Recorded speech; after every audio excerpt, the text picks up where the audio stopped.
ابو بکر صدیق خلیفہ منتخب ہوئے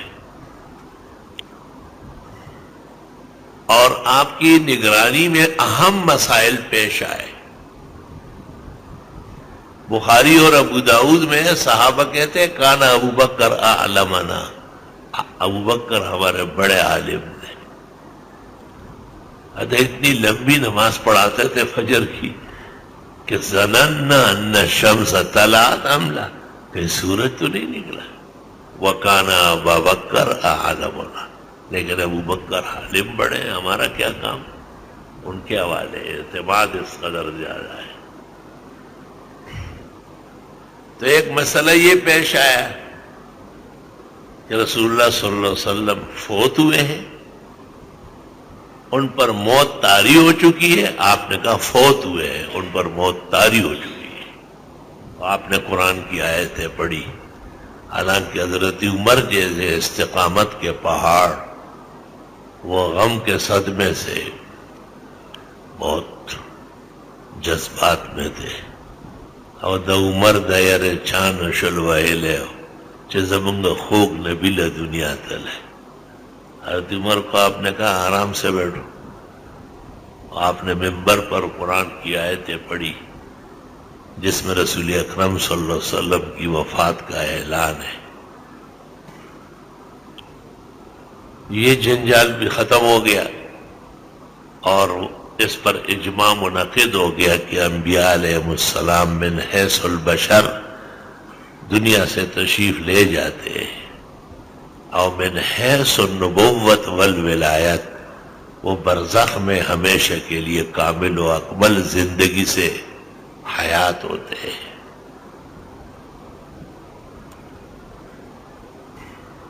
پھر یہ مسئلہ پیش آیا کہ آپ کو نہلایا جائے گا کہ نہلایا جائے گا، کیسے کا کپڑوں سمیت. پھر آپ کے لیے قبر کون سی بنے گی؟ کا لحد بنے گی، اور اس شخص کو بلایا جو لحد کھودنے والے ہیں. پھر یہ کہ اٹھا کے کہیں لے کہا ہاں اسی جگہ ہی قبر بنے گی، اسی جگہ نہلائے جائیں گے، اسی جگہ دفنائے جائیں گے. پلنگ رسول کو کوئی حرکت نہیں دے رہی. کتنا مشکل مسئلہ ہے. پھر پوچھا گیا کہ جنازہ ہوگا؟ آپ نے کہا جنازہ ہوگا. کہا کیسے؟ کہا کچھ دیر کے لیے نہلانے کفنانے کے بعد خالی چھوڑ دیں گے، کیونکہ جبریل بما ملائک کے آئیں گے اور وہ جنازہ پڑھے گے، اور پھر ہم لوگ باری باری جنازہ پڑھیں گے. کہا امام بنے گا؟ کہ کوئی نہیں، امام وہی ہے، حیاً میتاً امام ہے، اب بھی وہ امام ہے. چنانچہ ابوبکر عمر عثمان و علی اور عباس اور سب لوگ صف میں کھڑے ہوئے. اللہ کی ثنا اور درود شریف سے جنازہ ہو گیا. چونکہ مرد اور زن، عورتیں اور بچے سب پڑھنا چاہتے تھے، اس لیے کچھ دیر لگی اس میں، لیکن اس کا کوئی نقصان نہیں تھا. جنازہ پڑھنے میں جو دیر لگے یا تدفین میں وہ سنت طریقہ ہے. اس پر چاروں ائمہ و کل محدثین متفق ہے. وہ جو صحابہ کہتے تھے کہ ابو بکر اعلمنا، ابو بکر عالم بڑے، پیغمبر نے عالم کو کہا ہے آپ نماز پڑھائیں.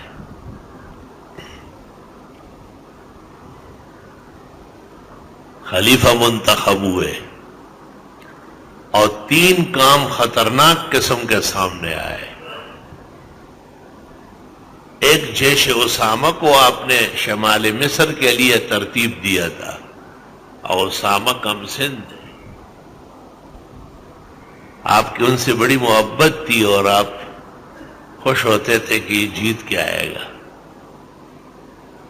وفات کے ساتھ صحابہ کو فکر ہوئی کہ کہیں یہ معجزہ حیات تک نہ ہو. ابو بکر صدیق سے پوچھا، آپ نے کہا پیغمبر کا مقرر کردہ کمانڈر ان چیف کون پیچھے کرے گا؟ اور اسامہ کو کہا تقدم یا حبیبی سینصرک اللہ تعالی، آپ لشکر لے کے روانہ ہو جائے، بامراد ہو کے واپس آؤ۔ وہی ہوا۔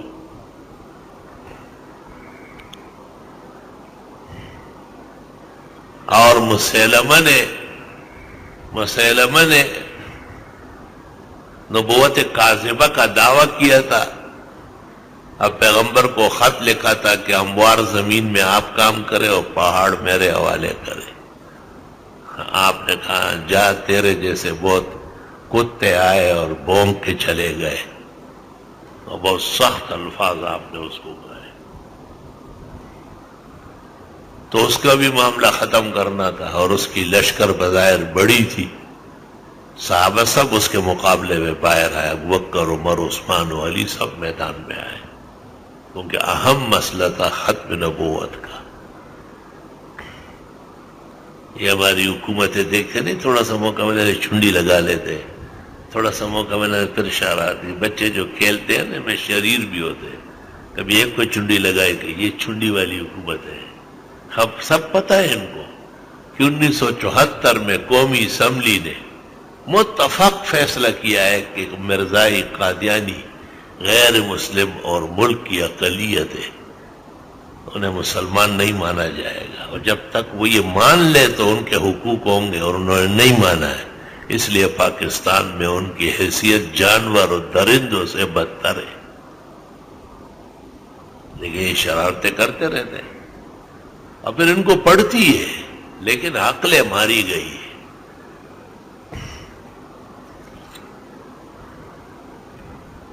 اس کے مقابلے میں بھی صحابہ گئے اور اس کو قتل کرا کے آ گئے۔ ایک جماعت ایسی پیدا ہوئی تھی جو کہتے تھے کہ یہ جو زکوٰۃ ہے یہ نبی کے زمانے تک دی جاتی تھی، نبی کے وصال کے بعد کسی اور کو زکوٰۃ لینے کا حق نہیں ہے۔ بعض بڑے صحابہ عمر جیسے لوگوں نے کہا کہ ان کو ابھی رہنے دے، تو گھر کے لوگ ہیں، آپ نے کہا نا، آج زکوٰۃ کا انکار ہوا ہے، کل نماز کا انکار ہو جائے گا، دین اسلام میں کمی آئے گی اور ابوبکر زندہ ہوگا، یہ نہیں ہوگا۔ لَوْ قَاتِلَنَّ مَنْ فَرَّقَ بَيْنَ الصَّلَاةِ وَالزَّكَاةِ، ان کو بھی سیدھا کر دیا گیا۔ یعنی ابوبکر کا انتخاب جو ہوا ہے اور ابوبکر صدیق کی جو خلافت ہے وہ کس قدر برحق خلافت، پورا عالم اسلام خوش ہو۔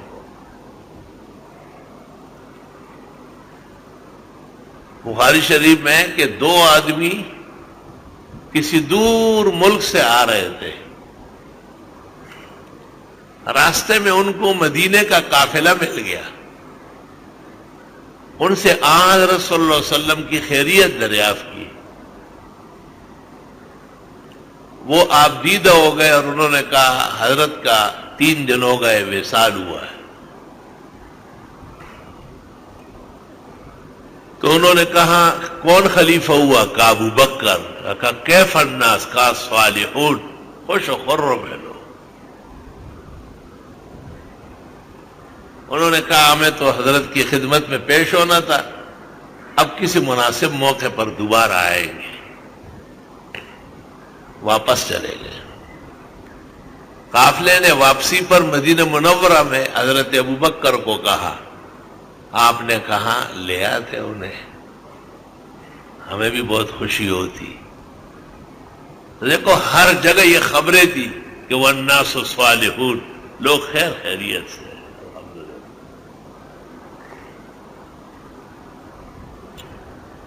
اور ابوبکر صدیق جب بیمار ہوئے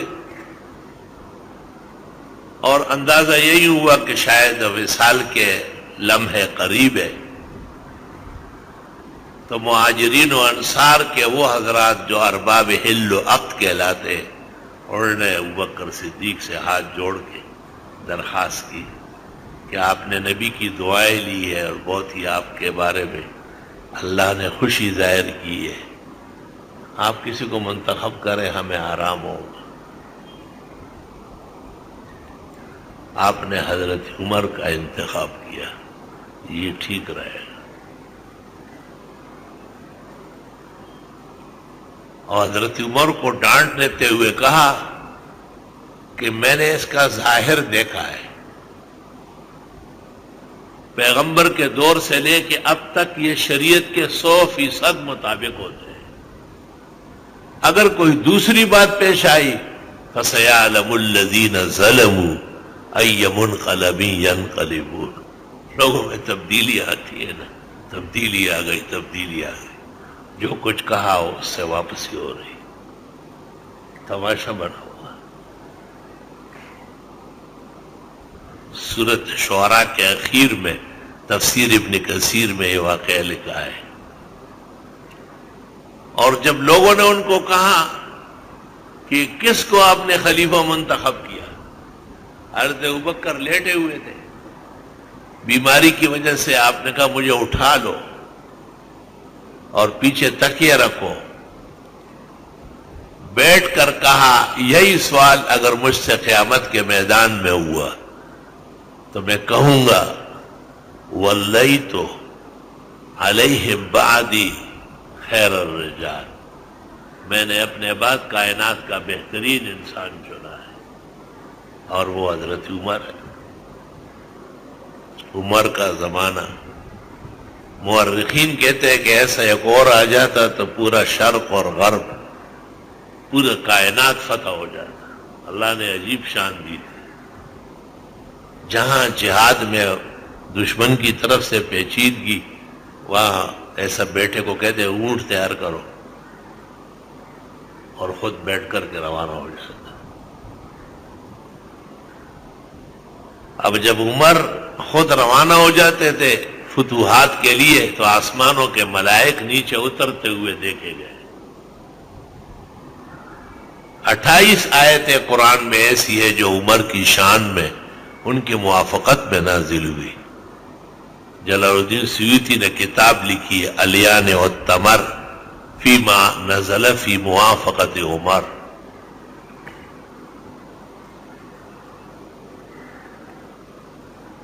بہترین زمانہ تھا عمر کا، اور ہر جگہ سے عدل کی آواز آتی تھی۔ حضرات صحابہ کے ساتھ تشریف فرماتے اور احد پہاڑ بونچال سے ہلنے لگا، آپ نے کہا یہ کیا ہو رہا ہے، اور تلوار ایسی دہ ماری زمین پر، کہا علم یا دل علیہ کی عمر کے عدل کے ہوتے ہوئے کیسے زلزلے آ رہے ہیں۔ علماء کہتے ہیں آپ کی خلافت کے دورانیے میں پورے عالم میں کوئی زلزلے کا جھٹکا نہیں آیا۔ اللہ تعالیٰ نے ایسی شان دی تھی، ایسی سچائی دی تھی، ایسی قوت ایمان دی تھی، اپنے رسول اور نبی کو راضی کر کے رخصت کیا تھا۔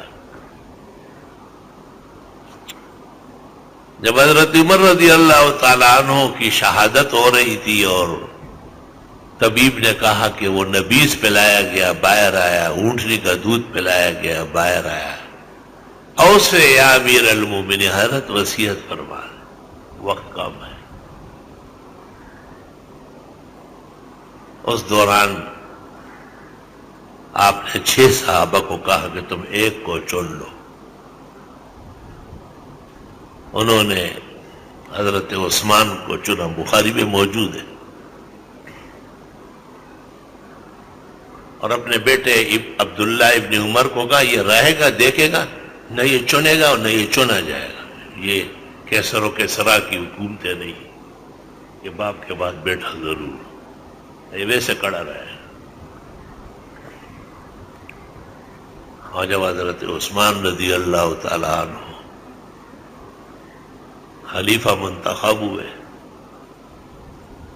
مدینہ منورہ کے مسلمانوں نے خوشی کا جشن منایا کہ ہم تو خوش ہیں، حضرت عمر ان سے اتنے خوش ہیں،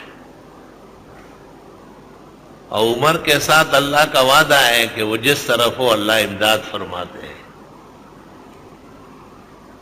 چنانچہ حضرت عثمان رضی اللہ تعالی عنہ کا دور خلافت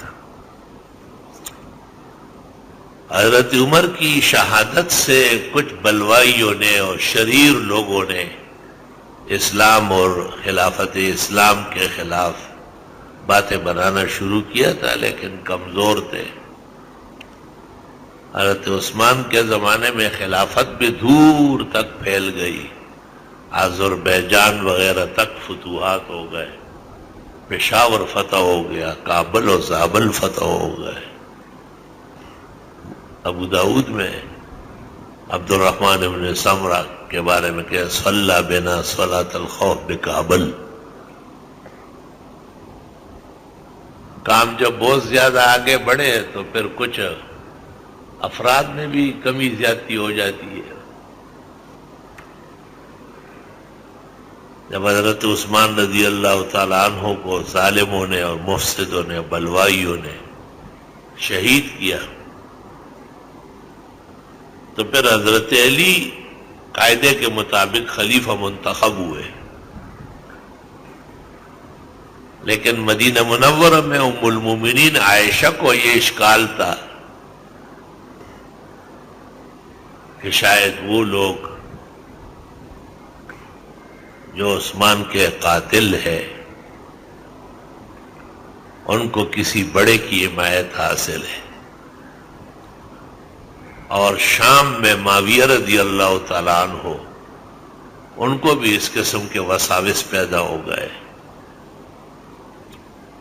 اور وہ وسوسے بڑھتے گئے۔ حضرت علی اور حضرت عائشہ کے درمیان جنگ جمل بصرہ میں پیش آئی، اور حضرت معاویہ اور علی کے درمیان صفین کی لڑائی ہوئی، اور میں بہت صحابہ شہید ہوئے۔ جیسے جیسے زمانہ آگے بڑھتا گیا تو خلفشار کرنے والے شریروں کو موقع ملا، اور جب حضرت علی شہید ہوئے اور ان کے بیٹے حسن مجتبیٰ کو 6 مہینے کی خلافت دی گئی، اور حضرت حسن مجتبیٰ نے ایک عجیب کارنامہ انجام دیا کہ معاویہ رضی اللہ تعالیٰ عنہ نے عمرو بن العاص سے پوچھا کہ کیا ہوگا، انہوں نے کہا یہ تو نہ ختم ہونے والی لڑائی ہے۔ کہا یہ ختم نہیں کر سکتے ہیں؟ کہا میں ختم کر سکتا ہوں۔ معاویہ نے کہا، اور اس نے ایک سرکاری کاغذ پر دستخط کیے، اوپر سے خالی چھوڑا، اور ایک وفد کے ہمراہ بخاری میں ہے حضرت حسن کی خدمت میں بھیجا کہ آپ جو چاہے اس پر لکھیں، مجھے منظور دستخط مہر پہلے سے ہے۔ تو حضرت حسن نے لوگوں سے پوچھا، لوگوں میں تو جذباتی ہوتے ہیں ایسا کرو اور ایسا کرو ایسا کرو، تو آپ نے پوچھا پیغمبر کے صحابہ کون کون ہیں؟ بہت لوگ کھڑے ہوئے، قریبی زمانہ ہے۔ آپ نے کہا یہ میرے نانا جان حضرت محمد صلی اللہ علیہ وسلم نے میرے بارے میں یہ کہا ہے کہ ابنی ھذا سید، میرا یہ نواسا واقعی سردار ہے، اور ان قریب 1-2 گروہ مسلمانوں کے جو آپس میں خون خرابہ کریں گے یہ بیچ میں آ کے ان کو چھڑا لیں گے۔ صحابہ نے کہا سمعنا، ہم سب اس کے راضی۔ تو آپ نے کہا پھر بہتر یہ ہے کہ میں معاویہ کی بیعت کرتا ہوں، اور تم بھی میرے ساتھ معاویہ کی بیعت کرو، جنگ و جدال خون خرابہ ختم۔ عالم اسلام نے سکھ کا سانس لیا۔ بخاری میں ہے کہ معاویہ بہت بردبار، بہت عزت والے، بہت حلم اور شرافت والے تھے۔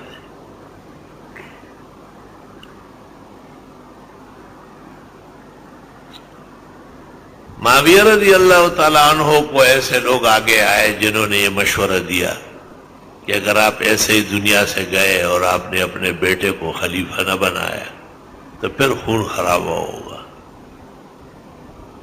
اس پر شام و دمشق کے لوگ تو متفق تھے، پھر آپ نے مکہ و مدینے کو بھی اعتماد میں لینے کی کوشش کی۔ اس میں جو لوگ خفا رہے ان میں حضرت حسین رضی اللہ تعالیٰ عنہ بھی ہے، اور ان کے ساتھ ان کے خاندان کا ایک مختصر طبقہ ہے. اور اس دوران ان کو کوفہ سے خطوط آئے کہ ہم مدینہ میں آپ کی مدد نہیں کر سکیں گے، آپ کوفہ آئے.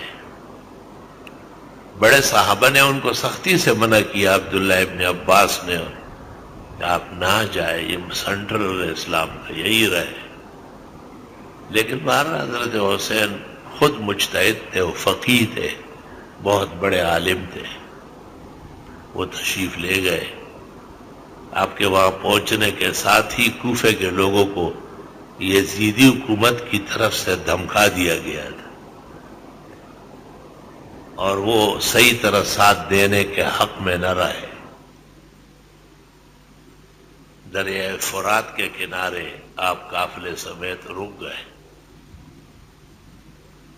یزیدی افواج آپ سے مطالبہ کرتی تھی عبید اللہ ابن زیاد کے حکم پر کہ آپ بیعت کر لیں. آپ نے کہا اس شخص کی بیعت کیسے ہوگی جو دربار کو شریعت سے آزاد سمجھتا ہے. اور آپ نے 2-3 دفعہ کہا بھی کہ مجھے یزید سے ملاؤ، میں اس کو سمجھا سکتا ہوں. لیکن عبید اللہ ابن زیاد جو وہاں کا مقامی گورنر تھا، وہ بہت زیادہ شرپسند تھا. اس نے کہا اگر یزید سے یہ ملا تو یزید حکومت کا تاج اس کے پیروں میں رکھ دے گا، یہ اتنا معزز و مکرم ہے، اور پھر ہماری خیر نہیں ہوگی جو ہم نے اتنے دن تک اس کو دریائے فرات کے کنارے تکلیفوں میں رکھا ہے. اللہ تعالیٰ کو جو منظور تھا اور جو تکوینی معاملہ تھا جس پر امت مسلمہ اس وقت سے لے کے آج تک غمگین ہے اور قیامت تک غمگین رہے گی. حسین ہمارے بزرگوں میں سے ہے، ان کا قافلہ اسلام کا سرمایہ تھا. وہ سارا خاندان، سارا گھرانہ کئی وجوہ سے بلند و برتر ہے.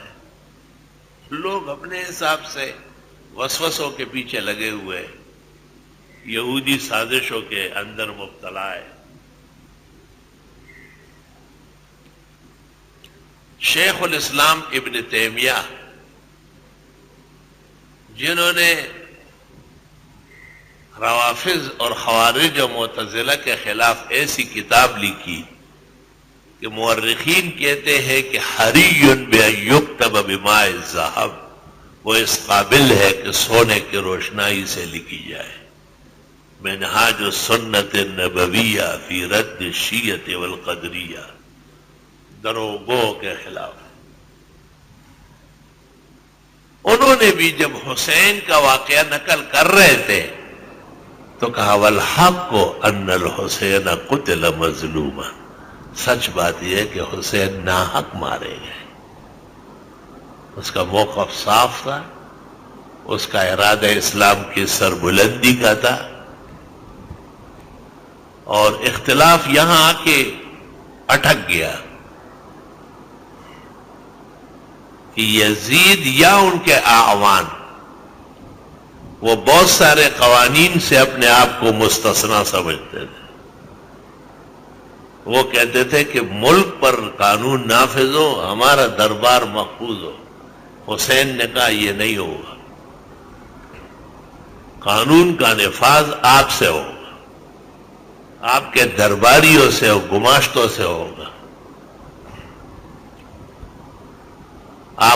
آپ نے ان کو وہ حدیث بھی لکھی جس میں اسامہ نے سفارش کی. آپ نے کہا یا اسامہ اتشفع فی حد من حدود اللہ، خدا کی حدوں میں بھی سفارش کرتے ہو؟ کسی کے کہنے سے حد ساکت ہوتی ہے؟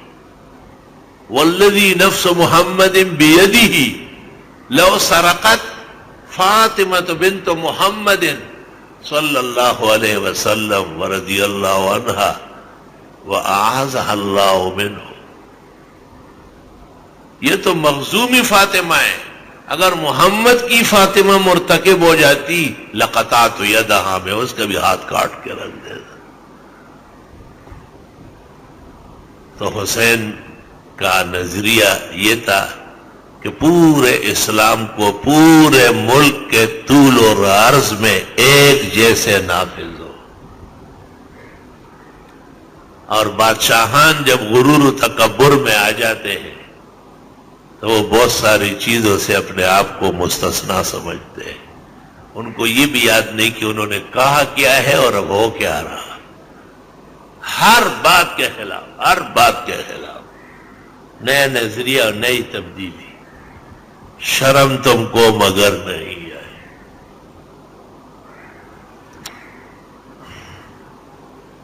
تو اس قسم کے واقعات میں عموماً مورخین سے زیادتی بھی ہوتی ہے، اور صحیح علم تک پہنچنا ہر ایک کا کام نہیں، صحیح عالم کا، راسخ عالم کا کام ہے۔